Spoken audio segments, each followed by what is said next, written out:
Épître de Paul aux Galates, chapitre 5. Nous lirons les 15 premiers versets. C'est pour la liberté que Christ nous a affranchis. Demeurez donc fermes et ne vous laissez pas mettre de nouveau sous le joug de la servitude. Voici, moi, Paul, je vous dis que si vous vous faites circoncire, Christ ne vous servira de rien. Et je proteste encore une fois à tout homme qui se fait circoncire qu'il est tenu de pratiquer la loi tout entière. Vous êtes séparés de Christ. Vous tous qui cherchez la justification dans la loi, vous êtes déchus de la grâce. Pour nous, c'est de la foi que nous attendons par l'Esprit l'espérance de la justice. Car en Jésus-Christ, ni la circoncision, ni l'incirconcision n'a de valeur, mais la foi qui est agissante par la charité. Vous courriez bien. Qui vous a arrêté pour vous empêcher d'obéir à la vérité? Cette influence ne vient pas de celui qui vous appelle. Un peu de levain fait lever toute la pâte. J'ai cette confiance en vous, dans le Seigneur, que vous ne penserez pas autrement. Mais celui qui vous trouble, quel qu'il soit, en portera la peine. Pour moi, frère, si je prêche encore la circoncision, pourquoi suis-je encore persécuté? Le scandale de la croix a donc disparu. Puisse-t-il être retranché ceux qui mettent le trouble parmi vous? Frères, vous avez été appelés à la liberté. Seulement ne faites pas de cette liberté un prétexte de vivre selon la chair, mais rendez-vous par la charité, serviteurs les uns des autres. Car toute la loi est accomplie dans une seule parole, dans celle-ci, tu aimeras ton prochain comme toi-même. Mais si vous vous mordez et vous dévorez les uns les autres, prenez garde que vous ne soyez détruits les uns par les autres. Dans le début de notre chapitre, j'aime mieux faire une toute petite rectification à la traduction. Il n'y paraît presque pas, mais pourtant, ça la clarifie bien. Au lieu de dire « c'est pour la liberté que Christ nous a affranchis », alors que dans le grec, il y a répétition du verbe qui va avec le substantif liberté. Par conséquent, n'est-ce pas, nous disons ceci. C'est pour que nous soyons vraiment libres que Christ nous a libérés. Vous voyez, comme c'est bien plus simple. Pas la peine de mettre affranchi, n'est-ce pas, changer de mot. Ça ne sert à rien. C'est pour que nous soyons vraiment libres que Christ nous a libérés. Tenez donc ferme et ne vous laissez pas remettre sous le joug de l'esclavage. Ceci est la traduction œcuménique qui, en général, a de très bonnes choses. On pourrait s'imaginer que cette traduction est œcuménique. Je parle de celle du Nouveau Testament. Celle de l'Ancien Testament, je ne l'ai pas. Je n'ai pas acheté encore toute la Bible. Mais enfin, dans le Nouveau Testament, je dois dire qu'il y a des choses bonnes. Et la traduction œcuménique n'a pas toujours, si en un point ou deux peut-être, mais en général, elle n'a pas cédé à l'inflexion que le catholicisme a imposée à certains passages de l'Écriture. Là, ici, par exemple, il y en a une inflexion dans les traductions catholiques, et la traduction œcuménique n'a pas cédé, elle est revenue au texte exact. Elle a été préparée par des hellénistes, des linguistes de valeur. C'est pour ça qu'elle est intéressante. Enfin, je ne fais pas l'apologie de la traduction œcuménique, mais je dis que je m'en sers, vous voyez, de temps à autre, j'y trouve de bonnes choses. La croix a accompli plusieurs choses en une seule fois. Elle a obtenu le pardon des péchés de tout pécheur repentant qui croit en Jésus-Christ. Elle lui a acquis le pardon des péchés, la grâce du pardon, disponible pour tout homme de foi. Elle le justifie et le libère de sa condamnation, deuxième point. Elle lui fait quitter l'empire de la mort pour celui de la vie, troisième point. Elle le fait paraître à la lumière, affranchi de la tyrannie du péché, quatrième point. Tout cela s'est fait, est venu par la crucifixion de Jésus-Christ, et tout cela est porté dans les conséquences éternelles de la crucifixion, conséquences que l'on peut saisir, recueillir à n'importe quel moment. Dieu est hors du temps quand il a fait intervenir un événement comme celui-là, la crucifixion de son Fils, il en a tiré tout cela, et tout cela est disponible maintenant. J'ai été crucifié avec Jésus, ça veut dire j'ai obtenu le pardon des péchés, j'ai été justifié, libéré de la condamnation, j'ai quitté l'empire de la mort pour celui de la vie, je suis affranchi de la tyrannie du péché, et je vis dans un esprit nouveau, je sers dans un esprit nouveau, je vis une vie nouvelle, qui est la vie de l'amour. Tout cela vient de la croix et bien entendu de la vie du Seigneur ressuscité. Mais la croix, voyez-vous, a fait plusieurs choses. C'est pourquoi Paul nous dit ici que c'est pour que nous soyons vraiment libres que Christ nous a libérés. Il faut comprendre ces choses. Affranchis de la tyrannie du péché, eh bien c'est une chose que le Seigneur Jésus-Christ a lui-même annoncé dans Jean 8, verset 30. Comme Jésus parlait ainsi, plusieurs crurent en lui, et il dit aux Juifs qui avaient cru en lui, « Si vous demeurez dans ma parole, vous êtes vraiment mes disciples, vous connaîtrez la vérité, et la vérité vous affranchira. » Ils lui répondirent, « Nous sommes la postérité d'Abraham, et nous ne fûmes jamais esclaves de personne. Comment dis-tu, vous deviendrez libres ? En vérité, je vous le dirai, leur répliqua Jésus, quiconque se livre au péché est esclave du péché. Or, l'esclave ne demeure pas toujours dans la maison, le Fils y demeure toujours. Si donc le Fils vous affranchit, vous serez réellement libre. » Alors, cette liberté, affranchissement du péché, qui provient, qui découle du mystère de la croix, de l'œuvre accomplie à la croix, cet affranchissement du péché, cette libération confère aux chrétiens introduits dans la vie nouvelle une liberté non seulement à l'égard du joug du péché, mais une liberté à l'égard de la loi. À l'égard de la loi. Non pas, nous sera-t-il dit, pour en faire un prétexte de vivre selon la chair. Bon, ça, nous y reviendrons. Vous savez, dans ces choses-là, il faut progresser pas à pas. Il ne faut pas vouloir construire sa doctrine soi-même, il faut rester collé au texte biblique, attaché à l'expression biblique de ces mystères, parce que celui qui veut faire de la doctrine, il a vite fait, vous savez, d'aller se promener là, tout à fait en dehors de la réalité de la doctrine.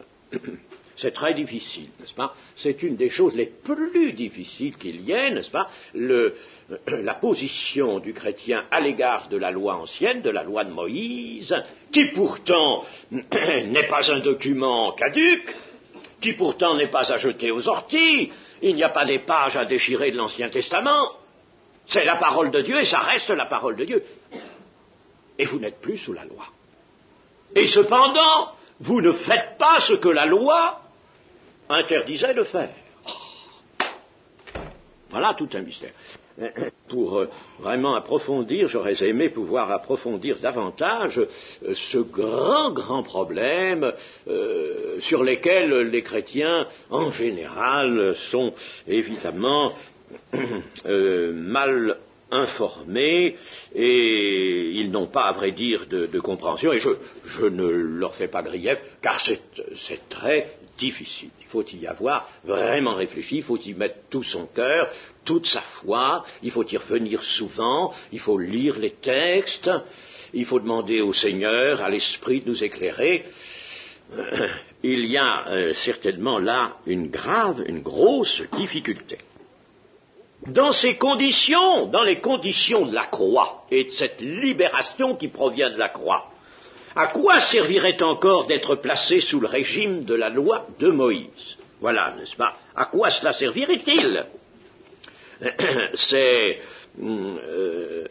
vers cette pensée que l'apôtre Paul s'oriente. Attention, toutefois, ne méprisons pas cette précieuse liberté qui vient d'une libération. Je parle souvent de liberté qui vient d'une libération. Ne méprisons pas cette précieuse liberté. C'est-à-dire, ne la méconnaissons pas. N'allons pas, n'est-ce pas, nous en défaire, la brader, la laisser de côté en nous laissant séduire par une position à nouveau légaliste qui est quelquefois jugée comme une position de repos. En réalité, c'est une position d'esclavage. Mais il y a des gens, n'est-ce pas, qui préfèrent qu'on leur dise « fais ceci, fais cela, ne fais pas ci, ne fais pas ça », n'est-ce pas? Alors, ne méprisons pas cette liberté, jouissons-en dans toute son étendue. Les docteurs judaïsants proclamait l'obligation de la circoncision aux païens qui se convertissaient à Jésus-Christ. Et ils avaient évidemment toute facilité pour cela, puisqu'ils pouvaient dire déjà, le Seigneur Jésus-Christ lui-même a été circoncis. Ah. Et notez que c'est un argument évidemment très troublant, parce que nous l'employons. Et nous disons, par exemple, le Seigneur Jésus-Christ a été baptisé dans l'eau par la main de Jean-Baptiste. Alors, s'il a été lui baptisé, s'il est lui qui est en tout le premier, s'il est passé par les eaux du baptême, nous y passons aussi. Alors, voyez comme c'est facile de dire, il a été circoncis, alors voyons, faites de même, faites comme lui, imitez-le, suivez-le. Voyez comme il y a là un argument. Et cependant, l'argument est mauvais. Parce que cela, Jésus ne l'a pas fait dans son ministère. Il l'a fait pour une préparation à son ministère. Étant né d'une femme, né sous la loi, il a respecté cela pour arriver au temps de son ministère. Mais, n'est-ce pas, tous ceux qui troublent et qui dérangent la vraie doctrine, la saine doctrine de Christ, ont des arguments spécieux qui, souvent, ne sont des pièges. Et ces docteurs judaïsants affirmaient que la loi avait conservé son autorité et, partant, son actualité.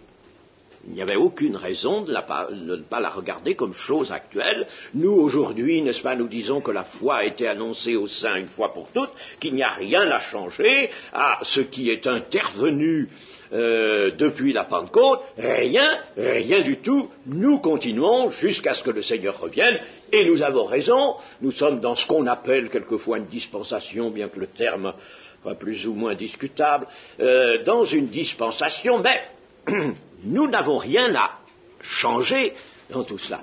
Et eux le disaient aussi, on n'a rien à changer, la loi a été donnée à Moïse, et on lisait même dans l'Ancien Testament que cette loi était perpétuelle. Voyez-vous, comme il y avait, n'est-ce pas, des difficultés. Il faut comprendre les Galates tout au début du christianisme. Et il y en a bien qui en courent, et il y en a bien qui, de nos jours même, se laissent encore reprendre par l'argumentation légaliste. La foi nouvelle, la foi en Jésus-Christ, selon ces docteurs, devait donc être associé aux prescriptions de la loi de Moïse. Et alors, la foi en Jésus-Christ toute seule n'était pas suffisante à leur gré pour sauver le pécheur repentant, le païen. Le juif, lui, il pouvait rester sous sa loi et prendre Jésus-Christ, puisque ces docteurs judaïsants étaient chrétiens, se voulaient chrétiens. Mais, n'est-ce pas, les païens, eux, ne connaissaient pas la loi, n'avaient jamais connu la loi. Or, on voulait les introduire tout de suite dans la loi pour qu'ils soient à l'égal des juifs, et que, à leur foi en Jésus-Christ, ils associent les observances légalistes.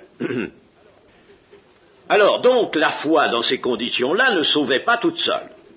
Elle ne sauvait le pécheur que s'il se plaçait, le pécheur païen, s'il se plaçait sous la loi. Il fallait donc, n'est-ce pas, adjoindre la loi à la foi et à la grâce.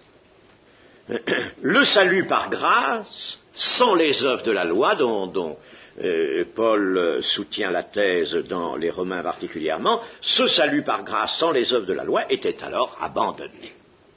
C'était une chose grave. Parce que joindre à la grâce obtenue en Jésus-Christ quelque chose d'autre, que ce soit les observances légales ou autre chose, joindre quelque chose d'autre, c'est renier la grâce. C'est s'en trouver déchu, nous dit ici catégoriquement l'apôtre Paul. C'est vraiment, n'est-ce pas, détruire l'effet de la grâce, le bienfait de la grâce. C'est s'en trouver déchu. Et dans Romains 11, verset 6, nous lisons « Or, si c'est par grâce, ce n'est plus par les œuvres. » Sous-entendu que vous êtes sauvés. Si c'est par grâce, ce n'est plus par les œuvres. Autrement, la grâce n'est plus une grâce. En effet, n'est-ce pas, si elle exige encore l'observation des prescriptions légales, n'est-ce pas, eh bien, la grâce, alors, c'est plus une grâce. Autrement dit, si par exemple, je fais don de quelque chose à quelqu'un, je dis, voilà, je vous donne cette chose. Oui, mais je vous en demande quand même, n'est-ce pas, un prix, n'est-ce pas. Je vous le donne, mais je vous demande quand même de me payer ça. Ou bien alors, je vous donne cette chose, je vous la donne, mais vous serez obligé de venir me faire un travail chez moi, un travail... Alors, c'est plus un don. Si je donne quelque chose et qu'en même temps je demande, c'est plus un don. Et il en est de même de la grâce, n'est-ce pas. Si c'est par grâce, c'est plus par les œuvres. Les œuvres, n'est-ce pas, ce n'est pas la gratuité. Autrement, la grâce n'est plus une grâce. Et si c'est par les œuvres, ce n'est plus une grâce. Autrement, l'œuvre n'est plus une œuvre. L'œuvre et la grâce, n'est-ce pas, s'excluent mutuellement. Comme, par exemple, le don exclut tout paiement. S'il y a un paiement, ah ben c'est plus un don. Et si c'est un don, il n'y a pas de paiement. Ben, l'un et l'autre ne peuvent pas aller ensemble. Voyez, voilà ce qu'il faut bien comprendre. Se faire circoncire, c'était se placer sous la loi et accepter toutes les obligations pour les païens. S'ils étaient obligés de se faire circoncire, alors ils en accepteraient toutes les obligations. Timothée, lui, l'apôtre Paul, le laissera se faire circoncire, mais il était de mère juive, c'est ce qui créait un problème tout à fait spécial, de père grec et de mère juive, n'est-ce pas? Alors là, c'était un cas spécial dont on ne peut pas s'emparer, n'est-ce pas, pour essayer de modérer peut-être ici l'accent catégorique de Paul. Or, l'homme converti à Jésus-Christ, moyennant la foi et par la grâce de Dieu, ne peut plus être mis dans l'obligation de pratiquer la loi. Non, nous allons le démontrer. n'est-ce pas, l'homme, je répète, l'homme converti à Jésus-Christ moyennant la foi, le vrai chrétien, le chrétien qui a reçu la grâce de Dieu, n'est-ce pas, avec tout ce que nous avons dit en commençant, eh bien, ce chrétien-là ne peut plus être mis dans l'obligation de pratiquer la loi, non. N'est-ce pas? Pourquoi? Eh bien, pour plusieurs raisons. D'abord, voyons dans Galates 3, et au verset 10 et 12, car tous ceux qui s'attachent aux œuvres de la loi sont sous la malédiction. Alors un chrétien ne peut pas se placer sous la malédiction. Car il est écrit, maudit est quiconque n'observe pas tout ce qui est écrit dans la loi et ne le met pas en pratique. Alors le chrétien, s'il fait appel à ses propres forces, à lui-même, il va se trouver dans la même condition que les juifs, n'est-ce pas, païens entrés dans l'Église par le baptême et obligé de suivre les prescriptions légales. Alors il va se trouver comme les juifs, il ne pourra pas apporter une observation parfaite, n'est-ce pas, parce qu'il comptera sur lui-même, parce qu'il faudra qu'il le fasse par lui-même, il aura la loi qui lui dira ne fais pas ceci, fais cela, etc. Il ne pourra pas. Par conséquent, il se trouvera sous la malédiction. Quelqu'un qui est sous la bénédiction d'Abraham va se remettre sous la malédiction. Voilà un argument, n'est-ce pas? Et que nul ne soit justifié devant Dieu par la loi, cela est évident puisqu'il est écrit « le juste vivra par la foi ». Voilà un deuxième argument encore, n'est-ce pas? Il est écrit « le juste vivra par la foi ». Ensuite, nous avons dans le même genre d'argument, nous avons au chapitre 7 de Jean, quelque chose qui appuie l'argumentation, chapitre 7 de Jean, qui appuie l'argumentation que nous venons d'énoncer, chapitre 7 et verset 19. Moïse ne vous a-t-il pas donné la loi, et nul de vous n'observe la loi. Pourquoi cherchez-vous à me faire mourir? Jésus même dit ça, n'est-ce pas, à ses contradicteurs juifs. Moïse ne vous a-t-il pas donné la loi? Oui. Eh bien pourtant, nul de vous n'observe la loi. Nul. Personne. Vous voyez, ça corrobore ce que nous venons de dire. Par conséquent, le chrétien retomberait dans cette situation, se replacerait lui-même dans cette situation, et il ne ferait pas mieux. Et alors, il n'observerait pas la loi, il se remettrait sous le coup de la malédiction. Et puis, alors, en plus de ça, ce qui nous fournit la belle argumentation, c'est l'Épître aux Hébreux, dont nous lirons, parce que cela est important maintenant, je lirai une partie du chapitre 7 des Hébreux. Une partie du chapitre 7, c'est-à-dire à partir du verset 11. Alors, prenons bien garde à ce que nous lisons là. Si donc la perfection avait été possible par le sacerdoce lévitique, car c'est sur ce sacerdoce que repose la loi donnée au peuple, et l'on ne peut pas disjoindre comme le font certains, par exemple les adventistes, n'est-ce pas, la loi morale de la loi cérémonielle. C'est pas vrai, car c'est sur ce sacerdoce, et le sacerdoce lévitique c'est essentiellement tout ce qui est cérémoniel, les sacrifices d'animaux, n'est-ce pas, que repose la loi donnée au peuple. En effet, pour les péchés, il fallait un sacrifice d'expiation, il fallait des sacrifices d'action de grâce, il fallait toutes ces choses, n'est-ce pas? Tout est lié dans la loi de Moïse. Alors, je reprends. Si donc la perfection avait été possible par le sacerdoce lévitique, qu'était-il encore besoin qu'il parût un autre sacrificateur selon l'ordre de Melchisédek et non selon l'ordre d'Aaron? n'est-ce pas, non plus dans la ligne d'Aaron et des fonctions dévolues à Aaron pour la souveraine sacrificature de la loi, n'est-ce pas, mais une nouvelle souveraine sacrificature qui ne découle plus d'Aaron, mais qui découle de Melchisédek. Il y a une nouvelle classe, un nouvel ordre qui vient de Melchisédek. Car le sacerdoce étant changé, nécessairement aussi, il y a un changement de loi. Du moment qu'on change le sacerdoce, qui est à la base de tout système légal, eh bien, c'est qu'on change de loi. On change de loi.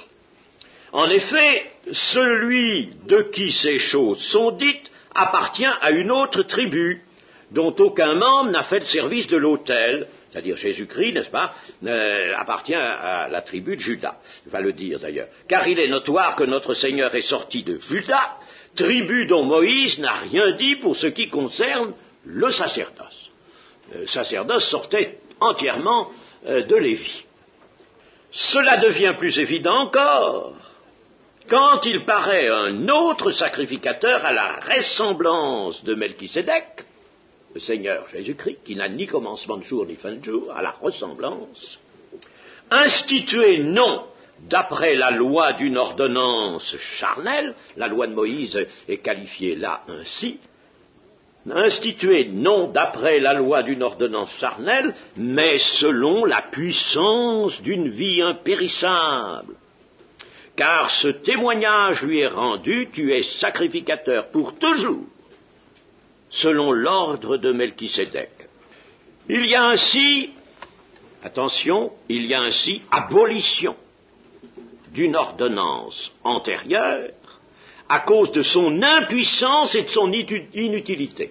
Nous revenons aux arguments précédents, n'est-ce pas? Nul n'a pu observer la loi. Alors, à cause de son impuissance et de son inutilité quant à la faire paraître le pécheur au salut de Dieu.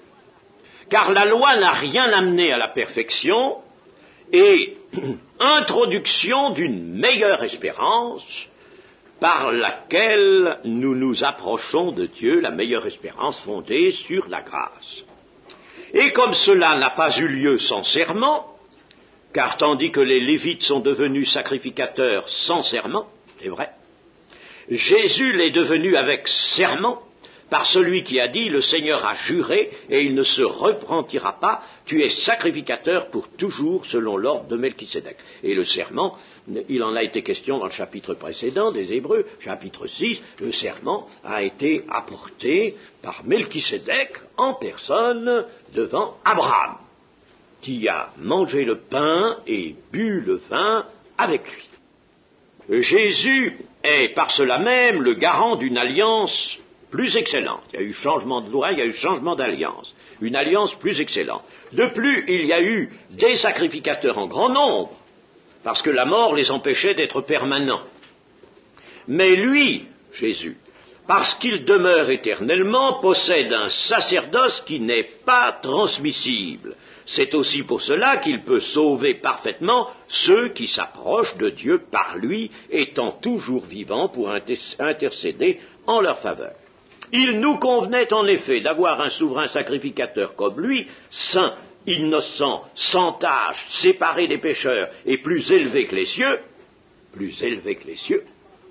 qui n'a pas besoin, comme les souverains sacrificateurs, d'offrir chaque jour des sacrifices, d'abord pour ses propres péchés, ensuite pour ceux du peuple. Par ceci, il l'a fait une fois pour toutes en s'offrant lui-même. En effet, la loi établit souverain sacrificateur des hommes sujets à la faiblesse, mais la parole du serment, qui a été fait après la loi, établit le Fils qui est parfait pour l'éternité. Vous voyez donc, n'est-ce pas, qu'il n'y a aucune possibilité, lorsque la position d'un homme est celle du chrétien sauvé par grâce, de revenir en même temps, n'est-ce pas, sans prétendre vouloir abandonner le bénéfice de la grâce, mais prétendre aussi se replacer sous la loi, sous l'observance de la loi. C'est de la foi nous dit l'apôtre, que nous attendons par l'Esprit l'espérance de la justice, car en Jésus-Christ, ni la circoncision ni l'incirconcision n'a de valeur, mais la foi qui est agissante par la charité. L'espérance de la justice pour quelqu'un qui est, par exemple, encore inconverti du dehors, n'est-ce pas, il espère la justice en venant à Jésus-Christ, parce qu'on la lui fait espérer par le moyen de l'Évangile, et puis en plus, ceux qui sont devenus chrétiens espèrent la justice complète, la manifestation complète de la rédemption, n'est-ce pas? Voilà ce que cela veut dire. L'espérance de la justice et par conséquent de l'entière rédemption vient de l'exercice de la foi uniquement. Elle est une œuvre de l'Esprit de Dieu dans le chrétien et elle exclut alors la nécessité d'une légalité que je vais qualifier d'extérieure, une légalité extérieure qui est charnelle. C'est pas moi qui le dis, c'est l'Épître aux Hébreux, qui est charnelle et par conséquent qui est morte. Et tout cela est dit sans qu'il y ait critique de la loi, n'est-ce pas? Ce qu'il y a, c'est que la loi n'est pas un instrument de salut. La loi n'a jamais été donnée pour être un instrument de salut, pour garder le peuple jusqu'à Christ. La circoncision et l'incirconcision n'ont pas de valeur en Jésus-Christ. C'est-à-dire, c'est pas voilà ce que Paul veut dire, il a le maniement, vous savez, de la langue, n'est-ce pas, qui prend souvent des raccourcis ou des formes qui peuvent un peu nous déconcerter, il faut faire très attention. Il veut dire ceci, être ou ne pas être circoncis n'importe pas, n'est-ce pas, ça n'importe pas, être ou ne pas être, circoncis n'importe pas. Les Juifs l'étaient avant de connaître Christ. Les païens ne le sont pas. Eh bien, ils sont à égalité les uns les autres lorsqu'ils ont cru en Jésus-Christ. Ce qui importe, ce qui est efficace, nous dit l'apôtre, c'est une foi agissante par la charité, c'est-à-dire l'amour, n'est-ce pas? Une foi agapée, qui est efficace par une foi capable d'agir par la force de l'amour. Or, l'amour doit toujours se manifester là où est la foi. Nous savons que si la foi ne se manifeste pas par l'amour, eh bien la foi va rester sans œuvre valable, sans se manifester, et par conséquent, elle est comme une racine dans la terre, n'est-ce pas, qui ne donnerait absolument rien au-dessus de la surface de la terre, aucune plante visible. Tandis que, n'est-ce pas, la foi qui est agissante par l'amour, par la force de l'amour, non pas par l'amour sentimental de conception humaine, n'est-ce pas, attention, je précise toujours, mais par la force de l'amour divin. Eh bien, cet amour qui se met à l'œuvre comme manifestation de la foi, c'est toute la vie chrétienne, ça. Vous voyez, dans une simple formule, le Seigneur embrasse toute la vie chrétienne. La foi qui est agissante par l'amour. La foi, je l'ai déjà dit, je ne vais pas m'arrêter trop là-dessus, n'est-ce pas? La foi, c'est la racine. Ce sont les racines. C'est caché dans la terre, on ne les voit pas, les racines. C'est caché dans le cœur, la foi, ça ne se voit pas. Ça ne peut pas se voir, c'est caché dans l'être intérieur. Et puis, quand il y a les racines, n'est-ce pas, que la plante n'est pas cisaillée, eh bien, il y a dessus quelque chose. Mettons un arbre, n'est-ce pas? Il y a un arbre, parce qu'il y a des racines dedans, et cet arbre est beau, il a un ramage, il porte des fruits. Pas mettons, j'en reviens toujours à l'arbre du psaume 1er, l'homme qui est comparé à cet arbre, et ses racines plongent jusqu'au torrent, jusqu'à cette eau vive, n'est-ce pas? Alors, il a un feuillage merveilleux, il donne ses fruits en sa saison. Voilà la foi, n'est-ce pas, qui se montre agissante par l'amour, et alors l'amour, n'est-ce pas, c'est le fruit. Le fruit, n'est-ce pas, il y a un fruit savoureux, un fruit véritable, ça c'est l'amour. Voilà. C'est l'amour, et ce sont en même temps les œuvres de la foi. Les œuvres préparées d'avance par Dieu. La foi est donc la racine, les œuvres et l'amour sont la partie aérienne de l'arbre et sont son fruit. La foi qui est agissante par l'amour, n'est-ce pas? Nous lisons bien, et la traduction est très correcte ici, mais dans une traduction catholique, non pas dans la traduction œcuménique, mais dans une traduction catholique, on lit généralement la foi, écoutez bien, la foi qui est opérée par la charité. Oh, subtilité de la malice humaine! Et c'est pas vrai, n'est-ce pas? C'est pas correct comme traduction. La foi qui est opérée par la charité. C'est-à-dire que, en somme, la doctrine catholique veut que la foi soit le fruit et que la charité, les œuvres, soient la racine. On met l'arbre tête en bas. On met le feuillage et tout dans la terre, n'est-ce pas? On met la racine en l'air. C'est-à-dire que, n'est-ce pas, on veut que l'homme produise des œuvres charitables, des œuvres de charité, et l'on dit alors, il a la foi, n'est-ce pas? Et ça, c'est sa foi. Et il est sauvé par la foi, mais la foi étant le fruit de ses mérites et de ses œuvres. La foi ne pouvant être que le fruit des œuvres, alors que c'est le contraire, les œuvres sont le fruit de la foi intérieure. Ah, c'est très subtil tout ça, n'est-ce pas? Mais on peut dire que tout le système romain, et le système romain, entre autres grandes obscurités, le système romain a précisément joint à la grâce de Dieu un ensemble de conceptions légalistes et rituelles qui, comme Paul le dit dans cet épître, produit la déchéance de la grâce, et c'est pourquoi, dans le système romain, il y a déchéance de la grâce. Tout ce système, bien sûr, de conception légaliste et rituelle, c'est même devenu un tel excès. On se demande comment les gens ne voient pas clair. Il faut vraiment que l'homme vive dans le mensonge, l'homme naturel vive dans le mensonge et s'y complaise.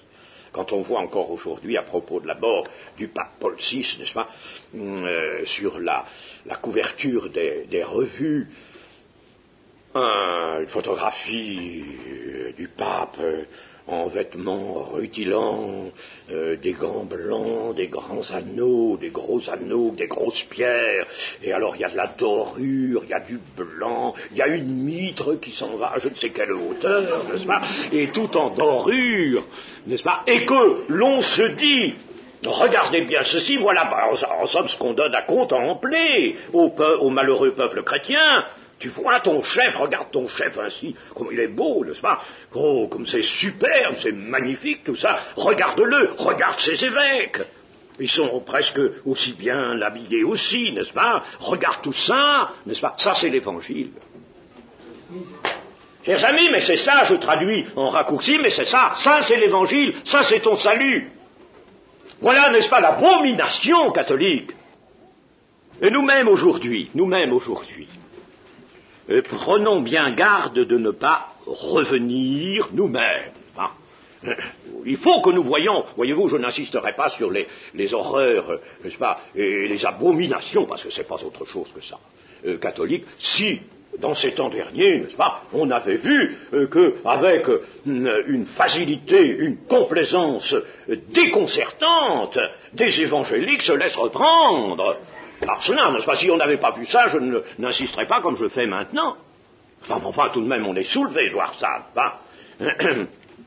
Alors, nous-mêmes, aujourd'hui, prenons bien garde de ne pas revenir au légalisme et de troubler les cœurs, par cela, attention, de troubler les cœurs. Tous ceux, n'est-ce pas, qui appuient sur le légalisme sans avoir réellement bien compris tout cet enseignement, cela, n'est-ce pas, tout l'enseignement de la parole de Dieu, sur ce changement d'alliance, sur ce changement de sacerdoce, eh bien, il trouble les cœurs. Prenons garde de ne pas être de ceux-là, nous qui troublent les cœurs. Vous savez, parce que là, l'apôtre dit, n'est-ce pas, puisse-t-il être retranché ceux qui mettent le trouble parmi vous. C'est grave, n'est-ce pas? Alors, Ne faisons pas comme les docteurs judaïsants l'avaient fait, au contraire. Aidons-nous les uns les autres à exercer la foi ardente des cœurs, foi qui fera bien mieux que les obligations légales, qui n'a rien pu amener à la perfection, tandis que la foi le fera. Car par le moyen de l'amour, dont nous serons remplis par l'Esprit de Dieu, nous nous attacherons à faire toute la volonté de Dieu. Nous nous attacherons, nous chrétiens, nous devons avoir une force en nous qui nous pousse à faire toute la volonté de Dieu, et qui nous saisit, en somme, d'une volonté joyeuse, heureuse de faire toute la volonté de Dieu, avec le discernement du bien et du mal, chose que n'avaient pas les Juifs, avec le discernement du bien et du mal, guidés par la parole de Dieu et par l'Esprit de Dieu qui nous découvre toute la vérité. Dans le verset 9, Paul se saisit d'un proverbe un peu de levain fait lever toute la pâte. C'est-à-dire, n'est-ce pas, traduisons cela tout de suite en conseil pour nous, eh bien, une légère déviation au départ, une légère inconséquence, une légère infidélité, une légère complaisance, une erreur anodine, c'est anodin, oui, eh bien, alors là, n'est-ce pas, on n'est pas dans la crainte, on n'a pas peur de ça, c'est peu de choses.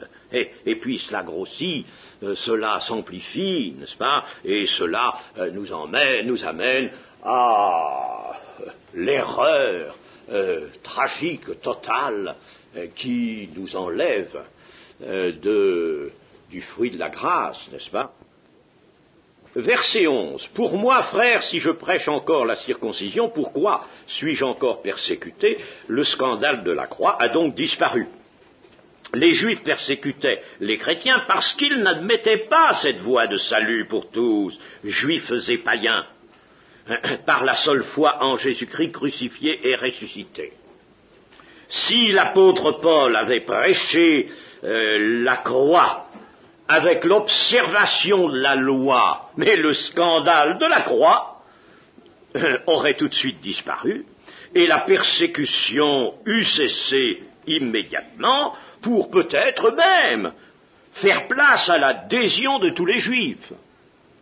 Prêcher quelqu'un crucifié, bon, mais il y a ça de plus, mais nous sommes toujours dans la loi. Mais c'est ce que voulaient les pharisiens, ils ne voulaient pas rejeter Jésus d'emblée au début, on voulait même le faire roi. Ça aurait été si bien, n'est-ce pas, déchirer un morceau de l'habit neuf pour accommoder le vieil habit légaliste. Mais ça aurait été magnifique, ça. Il y avait tout de même du bon dans le Seigneur Jésus, il y avait des miracles, il y avait des choses, n'est-ce pas, qui tout de même attiraient pas mal de docteurs de la loi. Mais admets le système qui est le nôtre maintenant, approuve-le toi, prêche-le même, et puis ajoute-y, oui, ce que tu apportes, c'est pas mal. Et puis ça fera un ensemble, nous sommes tous d'accord.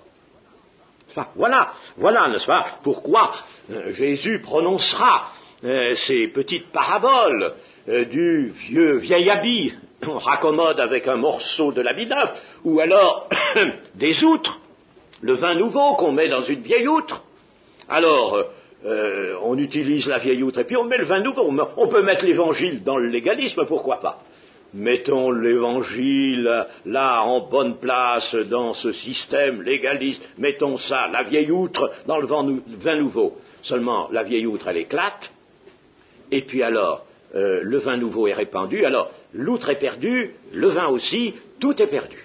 Autrement dit, le système de la loi de Moïse n'aboutirait à rien du tout, et les gens qui s'y trouvent seraient perdus, et puis les païens qu'on mettrait là-dedans, n'est-ce pas, tout serait perdu, tout, absolument tout, serait perdu. Aujourd'hui, mettez autour de la croix divers moyens annexes où l'homme fait valoir ses apparents mérites, vous verrez entrer beaucoup plus de personnes dans les églises multitudinistes, Oh, aujourd'hui, ça a moins de réalité qu'il y a quelques décades. Mais enfin, quand même, ça peut se faire, une église multitudiniste, mais tout sera perdu, évidemment, l'outre vieille et le vin nouveau tout ensemble. Aujourd'hui, comme toujours, le mystère de la réconciliation et de la justification, et de la réconciliation par la justification, par la foi en Jésus-Christ, par le sacrifice de la croix, eh bien ce mystère heurte beaucoup d'hommes, il faut le dire, le scandale de la croix, le mystère d'un salut par la foi en un Seigneur crucifié et ressuscité, seulement, sans rien d'autre, mais il faut une repentance, une humiliation des cœurs, un rejet de tout ce qui appartient à l'homme naturel, au vieil homme, n'est-ce pas? Eh bien, ce mystère heurte beaucoup d'hommes en leur sentiment d'être quelque chose, d'avoir quelque chose de bon en eux, de pouvoir encore se dire qu'ils apportent tout de même un certain ensemble méritoire. Ce mystère, donc, de la justification par la foi en Jésus-Christ, heurte également la raison humaine. La raison humaine et heurte l'apparente sagesse humaine. L'homme, le vieil homme, l'homme naturel, ne veut pas se départir d'une part de son orgueil, ça l'empêche de se repentir, et puis il ne veut pas se départir non plus de ce qu'il juge être raisonnable. Il veut toujours un contact de sa raison. Tout ce qu'on lui apporte, il veut absolument, n'est-ce pas, toujours le saisir, mais en lui laissant le contact de sa raison, de la logique intérieure de ses pensées. Il ne veut pas, n'est-ce pas, détacher cela, n'est-ce pas, parce que il faudrait admettre tout uniquement par la foi, quelque chose d'incompréhensible. Il veut que ce soit compréhensible. N'est-ce pas? Et alors, bien entendu, ce mystère n'est pas réellement accepté chaque fois que l'homme veut s'en tenir à sa raison ou à sa sagesse. Or, donc, si l'on touche au mystère de la justification par la foi seulement, ou si on l'affaiblit, ce mystère, par exemple pour le faire mieux accepter, en pensant, n'est-ce pas, qu'on va mieux le faire accepter, ou alors on pense, n'est-ce pas, que peut-être on va faire une œuvre plus rapide, n'est-ce pas? Alors, on voile la repentance, par exemple. On voile la repentance. Si on voile la repentance, on n'en parle pas trop, on n'insiste pas, on ne la montre pas sous son véritable caractère. La repentance, qui est à la base de la justification pourtant. Hein? La justification par la foi. Mais la foi nécessite le passage par la repentance. L'Esprit est là pour faire peser sur l'homme précisément tout cet appel à la repentance. Eh bien, si donc on change cela, on modifie la repentance, on l'atténue, on voile son caractère, que fait-on? Mais on laisse par contre l'homme conserver sa prétention à quelque possibilité méritoire, conserver une partie de sa propre justice, même si c'est pas tout. Il conserve cela, n'est-ce pas? Et par conséquent, on travaille à rapprocher le christianisme de l'esprit du monde, et on détruit la vraie foi et on détruit le salut. Prêcher l'évangile comme, par exemple, n'est-ce pas, le seul moyen de trouver dans les vicissitudes de cette époque de trouver du calme, de trouver même un bonheur, disons, qui va être tout de même d'essence surnaturelle. On va trouver le bonheur, vous allez être joyeux, vous allez avoir des réussites, vous allez voir. On prêche ça, et non, on ne prêche que ça. Chers amis, on prêche un faux évangile. On prêche un faux évangile. Mieux vaut avoir 3 personnes dans une église qui soient réellement converties que d'en avoir 3000 et qui soient venues à cause de cette démission de la doctrine et de la prédication.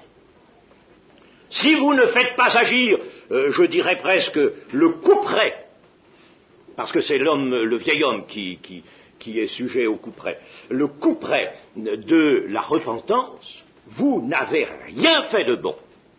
Rien. Et c'est comme ça que l'on retourne au système multitudiniste, c'est-à-dire les églises de multitude, où il y a tout le monde. Il y a tout le monde, et il y a beaucoup le monde.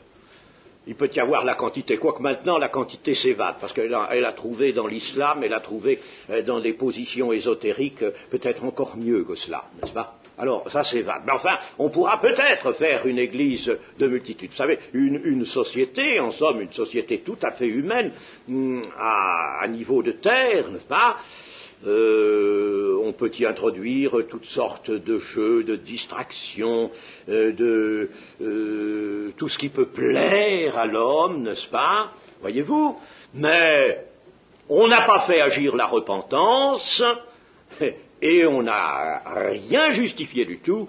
Aucun de ceux qui sont devenus prétendument chrétiens par cette voie-là, par cette prédication incomplète et tronquée, falsifiée même, disons, n'est-ce pas? Ceux-là, eh bien, ne sont jamais justifiés en Jésus-Christ, ils ne sont jamais chrétiens, ils ne sont pas sauvés. Ah, chers amis, c'est clair, c'est net, n'est-ce pas? Il faut que nous sachions ces choses, parce que toujours, et dans notre temps particulièrement, on est tenté de cela, n'est-ce pas? On est tenté par cela, surtout qu'on utilise beaucoup la publicité à la place du témoignage. C'est pas le témoignage, c'est la publicité. On fait de la propagande, de la publicité. Il y en a des moyens publicitaires. Je disais récemment que l'islam, et ce n'est pas moi qui le disais, c'était un auteur, que l'islam bénéficiait de richesses extraordinaires et de moyens financiers démesurés avec l'Arabie saoudite. L'islam peut faire bien plus que nous, il fait des expositions que beaucoup de personnes goûtent. Nous ne pouvons pas faire tout ça, nous pouvons faire un petit peu, une pauvre petite publicité, dans le fond, elle est bien malheureuse, notre petite publicité, avec des petits papiers, des petits traités, n'est-ce pas, en envoyant des lettres peut-être, n'est-ce pas? Mais c'est pas ça, chers amis, il s'agit d'une prédication de la croix. Il s'agit de prêcher la repentance, c'est bien ce que dit le Seigneur, prêcher la repentance à toute la terre, et le salut par la foi en Jésus-Christ. Là, vous obtiendrez vraiment, après une réelle repentance, une grâce qui va vous libérer et qui va vous établir dans une vie nouvelle, et cette vie sera heureuse, non pas considérée par les vues de la terre, mais elle sera surnaturellement heureuse, même si elle doit traverser la souffrance. Voilà ce que nous dit l'Évangile et ce à quoi nous devons nous attacher. Amen.